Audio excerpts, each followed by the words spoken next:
To a Fox News alert, search and recovery efforts continue this morning in Central Texas as floodwaters begin to recede and expose the full scale of destruction. Yeah, and at least 111 are dead and more than 170 are still missing as President Trump prepares to visit the region on Friday. There's never been a wave like this outside of the breaking of a dam, because this was almost a wave that ended up being 30 feet high. I'll be going down on Friday with First Lady, who would be taking a trip. Brooke Taylor is live in Kerr County, Texas, and that is where we begin this morning. Good morning, Brooke. Hi, good morning, Griff. Yeah, that death toll now at 111 people, and that includes 30 children here just in Kerr County. We expect, though, that number to continue to rise because, as you just mentioned, there are still 170 missing people, and it's dark out here. But as I look around, it is just jaw-dropping. You have snapped trees completely uprooted, and just these massive piles of debris for what looks like goes on for miles. We are in day 6 right now of search efforts out here with hundreds of rescue teams, both in helicopters and on the ground, desperately looking for victims along the Guadalupe River. Officials describe these conditions as treacherous, searching the dense debris in the Texas heat.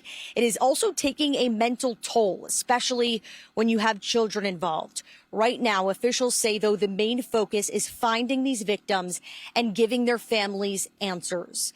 At least 27 campers and counselors from nearby Camp Mystic lost their lives in this devastating flash flood. Many of them fast asleep in cabins when the river suddenly surged to 26 feet in just 45 minutes. Some children as young as 8 years old tragically killed. Survivors describe water levels up to their necks inside of these cabins, with counselors having to break windows to escape. That current so strong it swallowed everything in its path. On Tuesday, Governor Greg Abbott toured the destruction. To put this into perspective, just in the Kerr and Kendall counties alone, there are far more fatalities than there were in Hurricane Harvey. That's how catastrophic this is.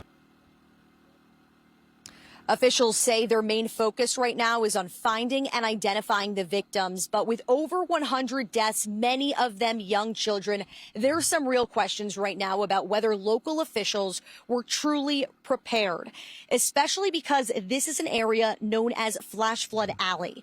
During a press conference, local officials, they were dodging questions left and right about who is monitoring the storm and whether there was any discussions about evacuations after the National Weather Service alerted a warning of potential life-threatening flooding. That issue was issued around 1 a.m. Friday. We also learned that Camp Mystic's emergency plan was approved just 2 days before the flood.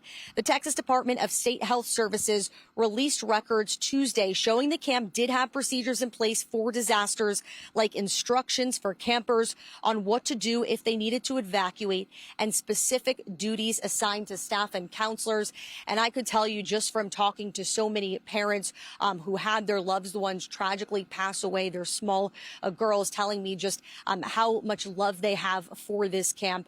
Lieutenant Governor Dan Patrick says that he is pushing for sirens all along this Guadalupe River so that if there were to be flooding like this again, that people would have a faster time understanding that this was going on. And to my understanding, there's a lot of counties nearby that already have these weather sirens in place. So he wants to see this put in place right over here, guys.